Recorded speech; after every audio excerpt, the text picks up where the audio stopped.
The signs are everywhere, and most people are sleepwalking right through them. Deception spreading like wildfire, nations at each other's throats, hearts growing colder by the day. Sound familiar? These aren't random headlines. They're warnings written thousands of years ago, unfolding in real time. But here's what nobody's telling you. There's a way to stand firm when everything around you crumbles. And it starts with one critical shift in how you live each day. Look around you. Really look. The world isn't just changing. It's unraveling at a pace that should make every soul sit up and pay attention. We scroll through catastrophe after catastrophe on these little glowing screens, and within hours, we've forgotten. Another war breaks out. We shrug. Another disaster claims thousands. We swipe past it. Our capacity for shock has been completely eroded. And that numbness? That cold indifference spreading through humanity like a slow poison? It was predicted. It was written about long before any of us drew breath. The ancient texts spoke of a time when deception would become so sophisticated that discerning truth from lies would feel nearly impossible. We're living in that moment right now. Artificial intelligence can fabricate videos of people saying things they never said. News outlets contradict each other so violently that reality itself feels negotiable. Everyone has their own truth now, which really means nobody has truth at all. Nation rising against nation. That wasn't metaphor. It was prophecy. And the conflicts multiplying across the globe aren't isolated incidents. They are birth pains. That's the exact language used. Birth pains. Think about what that means. A woman in labor doesn't experience one contraction and then nothing. The pains intensify. They come faster. They grow more severe. And they're pointing towards something inevitable. Famines in lands of plenty. Diseases that leap across continents in days. The earth itself groaning with earthquakes and disasters that break records year after year. Lawlessness celebrated as freedom. Right and wrong treated as outdated concepts for simple minds. This isn't pessimism. This is pattern recognition. Every single marker that was laid out as a signpost for the final chapter is lighting up simultaneously. Not scattered across centuries, but concentrated in our lifetime. In our decade. Perhaps in our very year. The question isn't whether these times are significant. The evidence screams that they are. The real question is what you intend to do about it. Because awareness without action is just entertainment. And entertainment won't save your soul when the lightning finally strikes. Look around you. Really look. The world isn't falling apart by accident. It's unfolding exactly as it was foretold. Deception was promised, and now it saturates every corner of our lives. Truth has become a commodity twisted to serve whoever holds the microphone. Artificial intelligence now fabricates images, voices, entire realities so convincing that your own eyes betray you.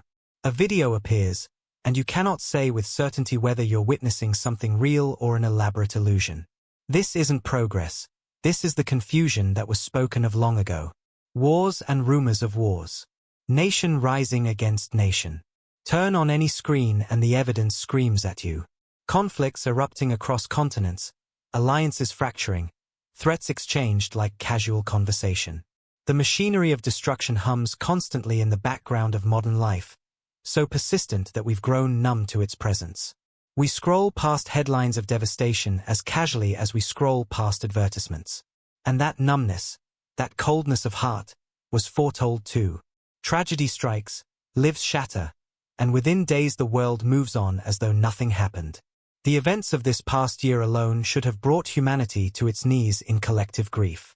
Instead, people shrug, post a comment, and return to their entertainment. Hearts that should break have calcified into indifference. Famines still ravage regions most of us will never visit. Diseases emerge with unsettling regularity. The earth itself groans, earthquakes splitting ground in places that never trembled before. Lawlessness creeps into every institution as people abandon the very concept of moral boundaries.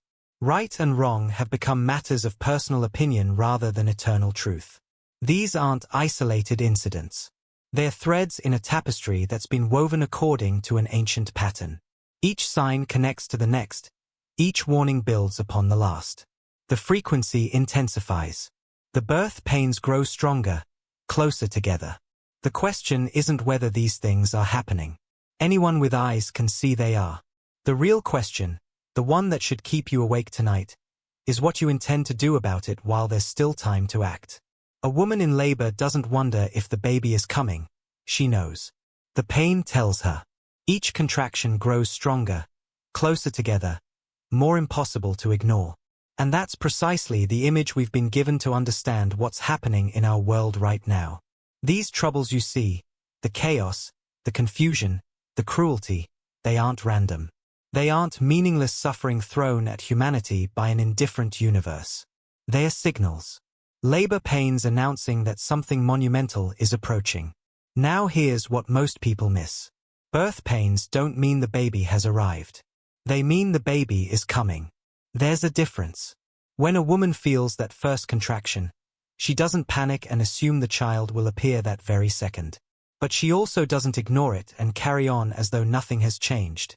She prepares. She gets ready. She understands that the process has begun. And notice something else about labor. The closer you get to delivery, the more intense and frequent those pains become. Early contractions might come every 20 minutes. Then every 10. Then every 5. The pattern accelerates. The intensity builds. There's no going backward once it starts. Look around you.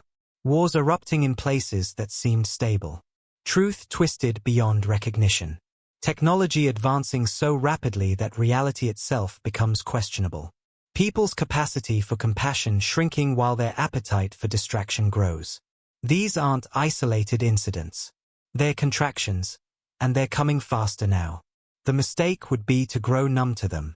To scroll past the headlines, shrug your shoulders, and assume someone else will sort it out. That's precisely what labor pains are designed to prevent. They demand your attention. They refuse to let you sleep through the most important moment. You may not know the exact hour. No one does. But you can recognize the season. You can feel the pattern intensifying. And the only rational response to labor pains is preparation.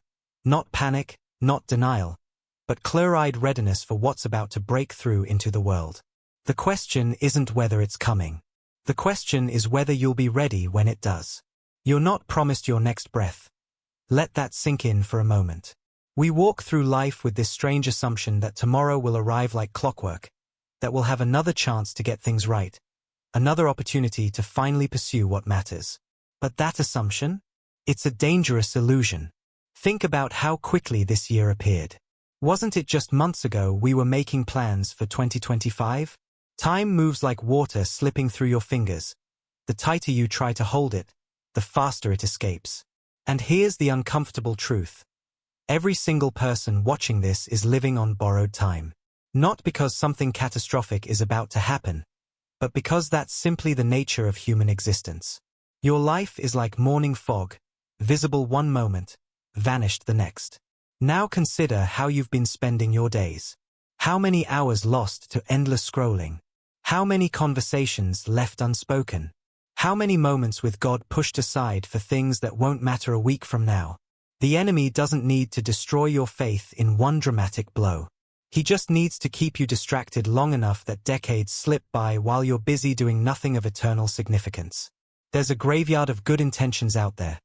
People who plan to reconcile relationships tomorrow, chase their calling tomorrow, get serious about their faith tomorrow. Tomorrow became their favorite word until it became their last regret. The ones who find themselves unprepared aren't usually rebellious or wicked. They're simply distracted. They're decent people who kept postponing the things that mattered most.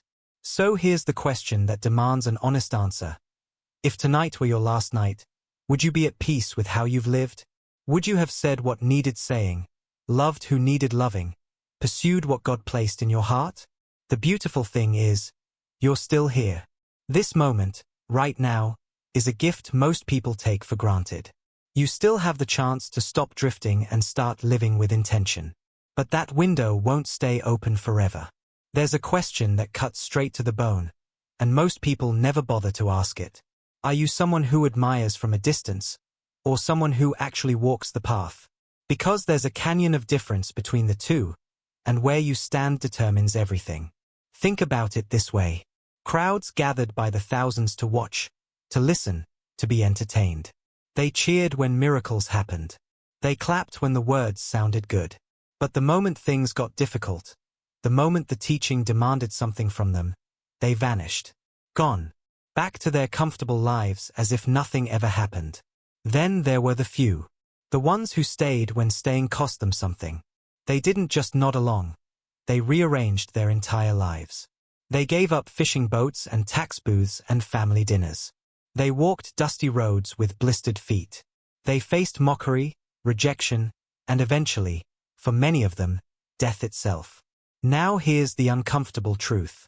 It's easy to wear the symbols. A piece of jewelry around your neck, a bumper sticker on your car, a verse in your social media bio. None of that costs you anything. You can do all of that and never once let it change how you treat your neighbor, how you spend your money, or what you do when nobody's watching. But carrying something on your back? That's different. That's weight. That's sacrifice. That's waking up every single morning and choosing the harder road because you know it's the right one. Even when every part of you wants to take the easy path everyone else is walking. The sidelines are comfortable. You can watch the game without ever breaking a sweat, without ever risking injury, without ever failing in front of anyone. But spectators don't change the world. They just observe those who do. So which one are you? Really? Not the version you present on Sunday mornings or the image you've carefully crafted. The real you, the one who exists in the quiet moments when all the performance falls away. That's the version that matters. That's the one being counted. There is a dangerous place to live, and it's not in open rebellion. It's in the middle. 1 foot in the world, 1 foot in faith, never fully committing to either. This half-hearted existence slowly poisons everything it touches. Think about it honestly. How many times have you felt that quiet pull towards something deeper, something more meaningful, only to silence it with convenience? You attend services when it suits you. You pray when crisis strikes. You read scripture like checking a box. And the rest of your life? It looks identical to someone with no faith at all. This divided life creates a peculiar kind of misery. You taste just enough of worldly pleasure to feel guilty, and just enough of spiritual truth to feel restless. Neither satisfies. Neither brings peace. You drift through days neither cold enough to feel the desperation that drives people to seek warmth, nor hot enough to burn with genuine purpose. The comfortable middle ground is actually quicksand. It offers the illusion of safety while slowly pulling you under. Those who are completely cold, they at least know they need something. They feel the emptiness. But those who stay lukewarm convince themselves they're doing fine when they're actually further from transformation than they realize. Genuine commitment demands everything. Not perfection. That's impossible. But direction. A decisive turning towards something rather than endless wavering between options. Every great decision in history came from someone who stopped hedging their bets and chose a path with full conviction. The world will always offer you reasons to delay. Tomorrow feels safer than today. Next month, next year, when circumstances improve, the excuses never end. But this pattern of postponement becomes its own prison. Ask yourself a hard question. If your current spiritual state remained exactly as it is for the next decade, would that devastate you or barely register? Your answer reveals more than any words could. The middle road leads nowhere worth going.